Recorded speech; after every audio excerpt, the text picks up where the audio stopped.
So this is the parable of the man in the dirty overalls. Of course, I was born in England, as you can hear by my slight accent, but I'm now an American citizen and live in the United States, which is great. When I lived in England, I had a friend, Graham, who was a salesman, and he wasn't just a salesman, he was the most amazing salesman. He got himself a new job in a furniture store, and I thought, oh, I'll go and visit my friend Graham. So I went in just on a visit, and I came out with a new dining room table and 6 chairs. He was a really good salesman. Now, after that, he left and he went to work for a major Ford car dealership.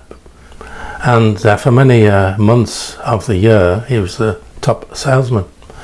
And it was a slow day, and all the salesmen are lounging around in the office, and in walks a young man. And the young man was wearing filthy, dirty overalls. He was wearing workman's boots that were all scuffed and really dirty. His hands were dirty. He was unkempt and unshaven. And he walked into the sales floor and starts looking at the most expensive car on the sales floor. And of course, all the salesmen said, "Oh, another time waster. He's not going to buy anything. He'll just look at the car and maybe have a test drive and just walk away." So my friend Graham says, "Oh, I'll talk to him." So he goes out and he talks with the man, and he says, "All right, mate." And the fellow says, "All right." And my friend Graham says, "You like that car, do you, mate?" And he says, "Oh, yeah, I really like it. I can take it on a test drive." And my friend says, "Well, this is the most expensive car on the showroom floor. You know that, do you?" And the man said, "Yeah, but I'd like to have a test drive." And my friend says, "Okay," and takes him on a test drive, and they drive around. And they come back, and the man gets out of the car and says, "I really like that car." And my friend says, "Yeah, this is our best car.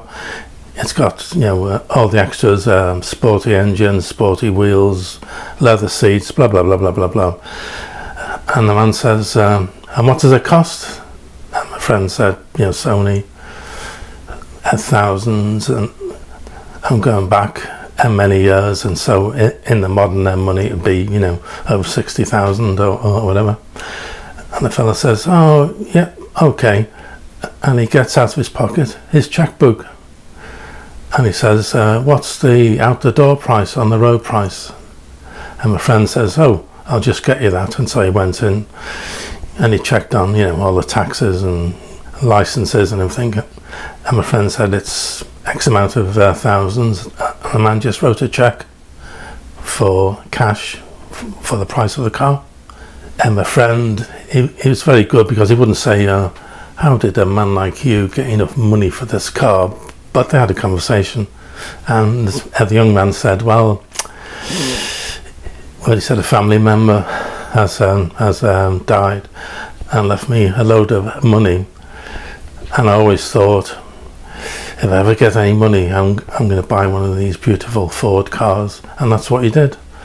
So, and my friend obviously goes back into the sales office and says, "Look what I got, a check for the most expensive car in the showroom, and you fellas are all just lounging around in the office." And the point of the story is, as they say, don't judge a book by the cover, because you never know what is in the heart of the person. As the Bible says, do not judge by outward appearance, because God judges the heart.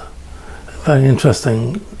So when we see a person who is angry or in need or is in want, we should always be compassionate and not look at the way they dress and go and make a judgment on that person.